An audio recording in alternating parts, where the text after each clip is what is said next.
পরে প্রশ্ন হলো, বৈধ কোনো সমিতির সদস্য নির্ধারিত সময় মাসিক চাঁদা পরিশোধ না করলে তার কাছ থেকে বিলম্ব ফি আদায় করা জায়েজ হবে কিনা। শরিয়া দৃষ্টিকোণ থেকে বিলম্ব ফি আদায় করা সঠিক নয়। বিলম্ব ফি আদায় করা বা আর্থিক জরিমানা নেওয়া এটা জায়েজ নয়। আমাদের দেশে বিদ্যুৎ বিল ইত্যাদিতে এটি নেওয়া হয়ে থাকে। শরিয়া দৃষ্টিকোণ থেকে এটা জায়েজ নয়। যারা গ্রাহক তারা যেহেতু দিতে বাধ্য, অতএব তাদের গুনাহ হবে না, কিন্তু যারা নিচ্ছেন তাদের গুনাহ হবে।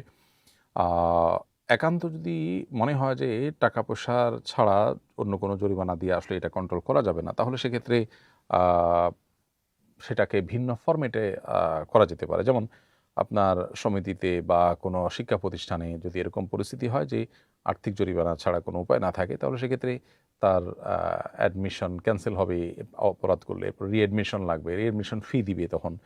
অথবা এরকম কোনো ফরম্যাটে যদি থাকে সেটা জায়েজ হতে পারে।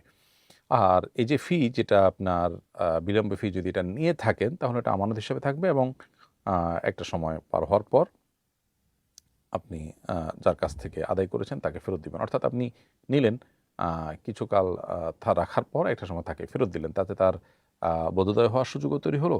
আবার এদিকে আপনি টাকাটা ভোগও করলেন না। এভাবেই আপনি মোটামুটি একটি বের হওয়ার পথ খুঁজে দেখার চেষ্টা করতে পারেন।